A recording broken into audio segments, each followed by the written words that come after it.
L'horloge, c'est un instrument qui donne l'heure, mais attendez. Si elle la donne, c'est qu'elle ne l'a plus. Et si elle ne l'a plus, comment peut-elle continuer à la donner? C'est une générosité qui s'épuise. On me dit, le temps passe.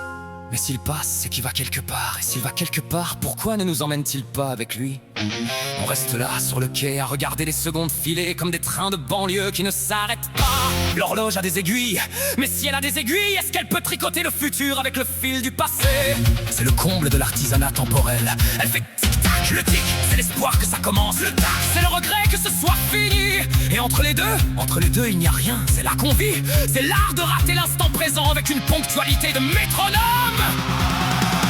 C'est la pointeuse de l'usine galactique, l'horloge, le truc qui te grignote la vie seconde après seconde, pour que le patron puisse se payer une résidence secondaire sur Mars. C'est étudié pour qu'ils disent au ministère du rendement, quand ils t'expliquent que ton temps c'est de l'argent, mais c'est surtout l'argent des autres. L'horloge, c'est le symbole de l'aliénation moderne. On court après le temps comme un chien après sa queue, et quand on finit par l'attraper, on s'aperçoit qu'elle est en plastique et qu'il n'y a plus de piles. On nous demande d'être à l'heure pour notre propre enterrement social, de respecter les délais de notre épuisement, de cadencer nos rêves sur le rythme de la croissance. On est tous les esclaves d'un cadran qui nous regarde vieillir avec un sourire de quart froid.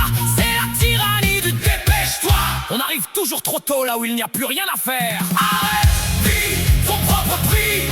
Le temps qui fuit n'est qu'un déni, aiguille de fer, cœur de néon. Tu es le rythme de la prison. Stop the clock, baby, break the glass. Laisse le futur, laisse le passé.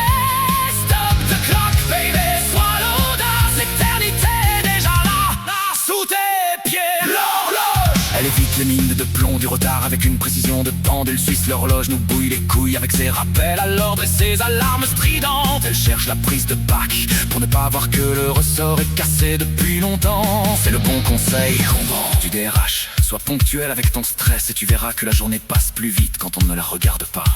On nous vend des montres connectées, des agendas partagés, des gestions du temps pour nous empêcher de voir qu'on est tous en train de se faire pendre par la grande aiguille de l'ennui. C'est la leçon de lire, de la durée. On croit mesurer la vie et on finit par ne mesurer que l'usure de ses propres piles. L'éveil, c'est comprendre que le temps n'existe pas. Il n'y a qu'un éternel présent. Pourquoi courir après une illusion? L'éveil, c'est arrêter l'horloge intérieure quand tu n'attends plus rien du futur et que tu ne regrettes plus rien du passé. Le temps s'arrête de lui-même. L'horloge nous enseigne la cadence, mais la vraie mélodie est celle du silence entre les battements. L'éveil, c'est voir que tu